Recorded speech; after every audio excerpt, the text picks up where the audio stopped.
വാർത്തയിലേക്ക്. കോഴിക്കോട് ബാലുശ്ശേരി വയലടയിൽ സ്വകാര്യ റിസോർട്ടിന്റെ മതിലിടിഞ്ഞു. വലിയ കരിങ്കൽ കെട്ടാണ് ഇടിഞ്ഞത്. റിസോർട്ട് അപകട നിലയിലായതിനാൽ സമീപത്തെ 10 വീട്ടുകാർ അപകട ഭീഷണിയിലാണ്. ഡെൽന ലാസർ വിവരങ്ങൾ നൽകും. ഡെൽന, ഇത് എപ്പോഴായിരുന്നു ഈ അപകടം? എന്താണ് ഇപ്പോൾ ഈ സമീപത്തെ വീടുകളുടെയൊക്കെ ഒരു അവസ്ഥ?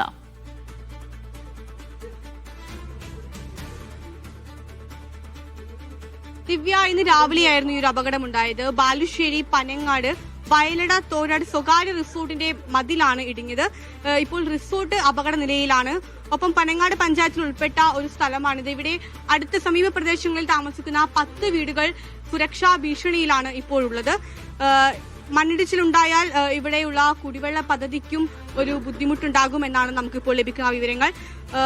ഒപ്പം തന്നെ ബാലുശ്ശേരി വയലട മലയോര ഹൈവേയും ഒരു തകർച്ചാ ഭീഷണി ഇപ്പോൾ നേരിടുകയാണ്. ഈ ഒരു മതിലിടിഞ്ഞതുകൊണ്ട് തന്നെ അവിടെ ഒരു മണ്ണിടിച്ചിലിനുള്ളൊരു സാധ്യത ഇപ്പോൾ നമുക്ക് കാണാൻ കഴിയും.